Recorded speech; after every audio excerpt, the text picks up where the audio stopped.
Your article was about parole in place, and I was really happy to have that because so many people aren't familiar with it. Check out the Immigration Toolbox magazine for a detail, and you're kind enough to really just break down like a cover letter kind of thing of what to do. That was above the call of duty. I wasn't expecting that. It was very kind of you.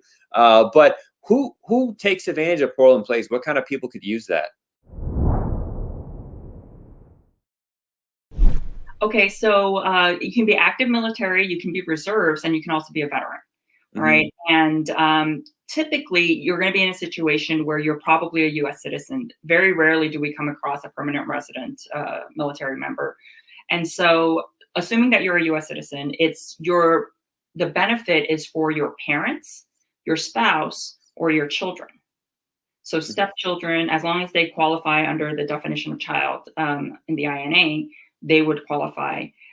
Unfortunately, it doesn't help your siblings, and it doesn't help cousin third removed. It doesn't help aunt and uncle, but it can definitely be a huge boon for parents and spouses in particular. Now, the interesting thing is once you apply for it, it'll take whoever knows, God knows how long, but once you get it, it's only valid for a year. Right. So if you're going to file for adjustment of status, you have to file it. You have to get it. Once you get the parole, immediately file for adjustment of status while that 1 year parole period is valid, or that's not required because parole in place is just like parole. So as long it substitutes a legal entry, but that's all it's good for. Okay, as an immediate relative, your undocumented time here is basically waived, right? I mean, it's a given, so that's fine. That's covered. That's why the soldier being a U.S. citizen is important. Yeah. But or the military member, I should say. Because there's soldiers, there's seamen, there's airmen, there's Marines, and so some people get weird about that. Right. Anyway, you were a soldier yourself. I was a soldier, which is why I was Army. So, but please don't hold that against me. But yeah, so what they do is that's forgiven. But what it is all it is replacement of a legal entry, meaning that. Because it's a replacement of a legal entry, it's as if you came across the border legally with your visa, right? So it doesn't matter if it's expired. The only reason why it would matter is if you're getting a work permit based on the parole. Then you're going to have to renew the parole request with a new work. Well, it's got to be granted, and then you can make a work permit request. Yeah, it's good to get the work permit because you might get a social security number if they didn't have it. But at the same time, the work permit is going to be limited to the time I mean, it seems it's nonsensical because once the parole in place is approved, you apply for the work permit. The work permit is going to be good for like 4 months if you're lucky. Yeah. To me, it's a little inane unless you're in a special circumstance where you're going to apply for adjustment. And that's another thing. The USCIS officers are more likely to grant if there's a path to adjustment. For example, the soldier could be 17 years old, right? Yeah. And they're applying for their parents, right?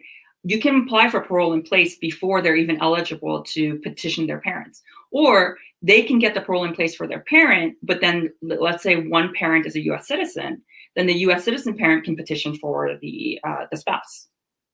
So it doesn't have to be like the person who applies for parole in place has to be the person who petitions. Makes sense. Yeah. And so in that kind of scenario, though, let's say that there wasn't a U.S. citizen or a U.S. citizen different child or spouse, then sometimes, I can't guarantee all the time, but sometimes they will go ahead and grant and renew, waiting for the child to turn 21.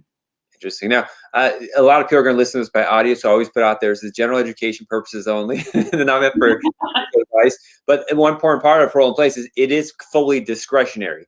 Usually it's going to work out if it's military and stuff, but always remember discretionary. And then the other bars and stuff may exist, so it's not a free for all where someone could just like get it if they have criminal history necessarily. There's a lot of it's discretion, so anything is possible.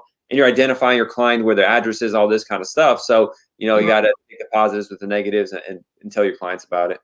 Right. And I will say that I have gotten granted with criminal history. What we do is we tend to overload on positive equities.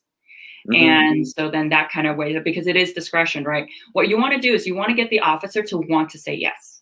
Yeah. You're leading them down that path of, this isn't just like, hey, give it to me, right? This is, I messed up and I in some scenarios, put my clients into volunteer programs, I mean, just anything that explains. And I'm like, and you're going to be as contrite as possible because you want the officer to feel good about granting this to you.